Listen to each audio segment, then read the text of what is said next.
obviously do Radio City before, so Yeah. you have some idea. Also, you're from Queens, Yeah. so it's a local hometown thing.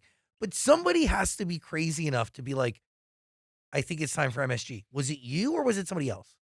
Um, it was someone else who kind of put the battery in my back, and I don't even remember her name, but we I had a so we did our first show was in New Jersey at the Wellmont, and In I Montclair, by the in way, Montclair, a yeah. great theater, iconic, historic place. Continue. Yeah, and, we did that show, and it was horrible looking back, but it was your first one, so it Yeah. should be horrible, but, after I got off stage, I remember looking at, like, my booking agent being like, "I want Radio City," but I was just talking shit because I was like, "Is it cool if I curse, by the Yeah, way?" yeah, yeah. Okay, but I was just talking shit because I had just gone off stage, so I was, like, pretty amped, and I was like, "Oh my god, we just did that, like, that's so cool."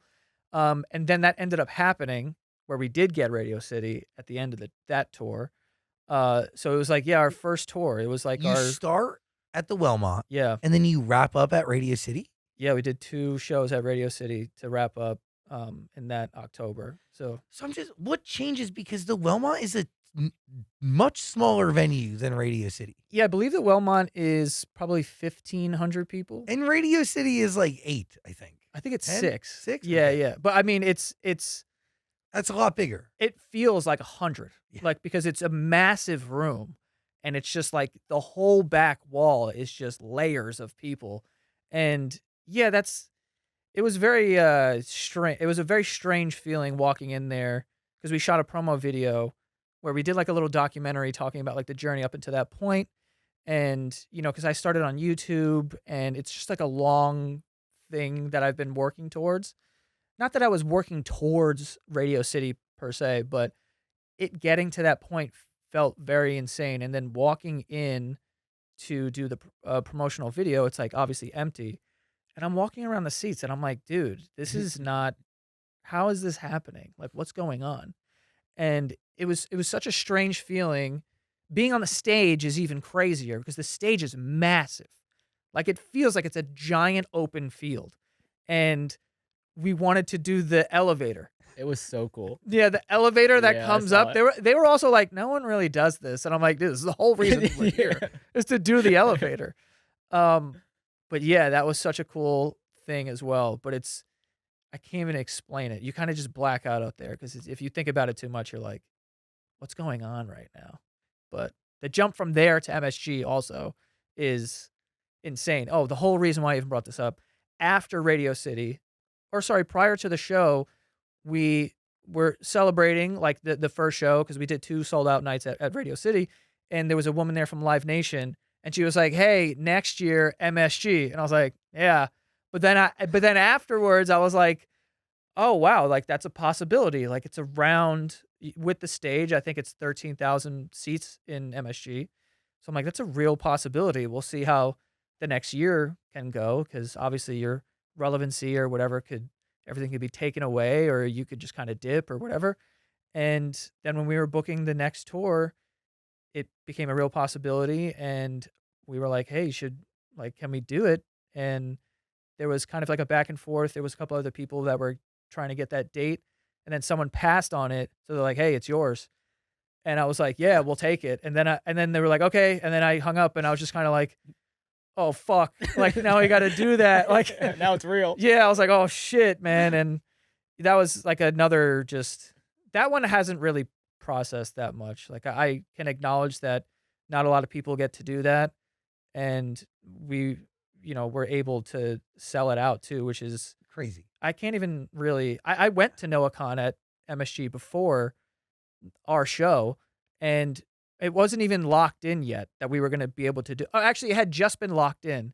And then I went to a NoahCon concert there and I'm just looking around and I'm like, there's no way this is happening. Like, look at all the people here. Oh, think about all the people who work here even. Like, that's even a large number. Mm-hmm. So the fact that it happened and it went well and, it's in the past now and I'm like, all right, I get to say that I did that and that I realize that looks a lot more impressive than it's like hitting me at the moment. 'Cause it's like, I can't be one of those guys Mhm. that did something like that, you know? Like, I'm just a dude. Like, I feel like I'm just a guy, kinda like the least famous person who has ever done MSG, like, by far. So, 2 things. What changes in the time between selling out Radio City and MSG? Like, what is happening in your life data wise that's proving the story or the case for you to even like commit to locking in a date? Wait, what really is the most famous venue in the world? Yeah. Um, it was more of just a feeling, and it's sort of like I have 0 confidence when it comes to selling tickets, to be honest with you. Like, Well, I it's a really do. terrifying thing. Are you kidding? We're Yeah, like, literally and living I through blue dot fever right now. exactly, that too, which Jesus.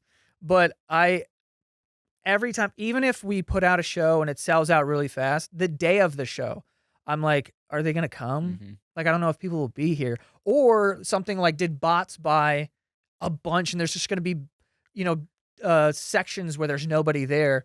So there's a lot of, like, I guess, anxiety around that because it's hard to feel the gravity of the situation because it's just not an it's very abnormal, honestly. So why do you think almost 15,000 people showed up to MSG to watch you and Frank just talk on stage? Yeah, what the hell? See, even hearing that is like, I'm sure there's people watching this being like, "Who the fuck is that doing this thing?" Who is this guy? Um, I I honestly think that we have tried very hard to be as authentic as possible. What you're watching on the podcast is us. Like, our relationship is like that. Like, I've grown up with this kid. I've met him in pre-K.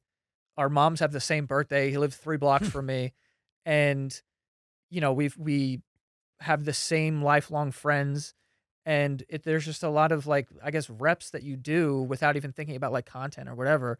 And at least for me, when I started doing content, my goal was to just do the thing that I wanted to do and just be a little different because there was a lot of people at the time. I started around 2010, 2011.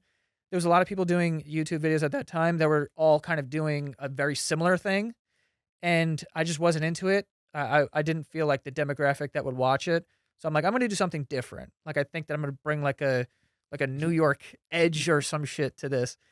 And that was kind of my focus. Like, how can I stay as authentic to myself as possible so that if my friends see this, they won't be like, who is that? Mhm. Like, they'll know that, like, oh yeah, this is you trying to be funny, like, which is still how my friends view it, but like, I'll take it. Yeah. They know that's how I am.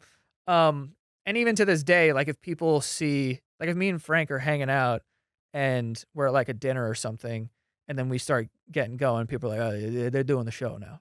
Like, they're Mhm. kind of like, because it's just how we are. And I think maybe that's what it is that people I've heard from other people that it feels like they're watching their relationship with their best friend too.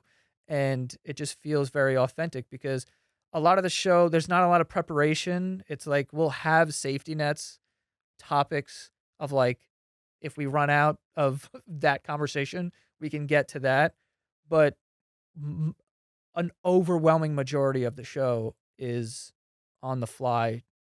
Every time we start, the first thing, we have no idea what we're going to say. That's always like out of thin air.